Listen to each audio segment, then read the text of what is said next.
এবার আসি প্যানক্রিয়াসে। শুনলেই সবাই পাগল হয়ে যায় যে প্যানক্রিয়াসে কোনো সমস্যা হয়েছে। প্যানক্রিয়াসের রোগ কি কি হয় এবং কেন হয়? প্যানক্রিয়াস এর রোগ হচ্ছে ক্রনিক প্যানক্রিয়াটিস কিংবা অ্যাকিউট প্যানক্রিয়াটিস কিংবা প্যানক্রিয়াটিক টিউমার, এই তিনটে ভাগেই আমরা বলতে পারি। তো প্যানক্রিয়াসের মেন কাজ হচ্ছে আমাদের এনজাইমস গুলো সিক্রিট করা, প্লাস হচ্ছে ইনসুলিন এবং এইভাবে সুগার কন্ট্রোল করা। এই সেলস গুলো প্যানক্রিয়াসের মধ্যে থাকে। তো প্যানক্রিয়াস ইজ ভেরি ইম্পর্টেন্ট, মানে বিভিন্ন রকমের মেটাবলিজম কন্ট্রোল করা, এইগুলো প্যানক্রিয়াসের মেন ফাংশন। তো ক্রনিক প্যানক্রিয়াটাইটিস, অ্যালকোহলিক আপনারা শুনে থাকবেন, অনেকে মদ খাচ্ছে, তো তার ফলে হচ্ছে অ্যাকিউট প্যানক্রিয়াটাইটিস হয়। কিংবা পিত্ত, মানে গল ব্লাডার স্টোন, সেটা হচ্ছে গিয়ে আটকে গেল পিত্তনালীতে একদম শেষ অংশে, এবং তখন হচ্ছে অ্যাকিউট প্যানক্রিয়াটাইটিস হয়ে গেল। সাংঘাতিক ব্যথা, অ্যামাইলেজ লাইপেজ, এগুলো শুনবেন, অনেকে বলে থাকে যে অ্যামাইলেজ লাইপেজ খুব হাই হয়ে গেছে।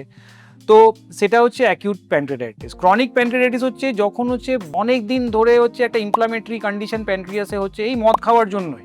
তো সেটা হচ্ছে ধীরে ম্যাক্সিমাম হচ্ছে এই অ্যালকোহলিজমের জন্য হয়। তার জন্য কি হয় যে প্যানক্রিয়াসের মধ্যে স্টোন এবং স্ট্রিকচার, প্যানক্রিয়াসের যে প্রধান নালী আছে সেখানে হয়ে যায়। তো ক্রনিক প্যানক্রিয়াটাইটিস, এটারও মেইন সিম্পটম কিন্তু অ্যাবডোমিনাল পেইন। পেটের কোন জায়গাটা? পেটে একদম মাঝামাঝি পিঠের দিকে যাবে, পেশেন্ট এরকম কুচকে বসে থাকবে পেন রিলিফের জন্য। এটা টিপিক্যাল হয় প্যানক্রিয়াটাইটিসে, মানে খেতে পারবে না, খেলেই ব্যথা হচ্ছে। Injection Treatment Season 2 supported by Narayana Health Howrah.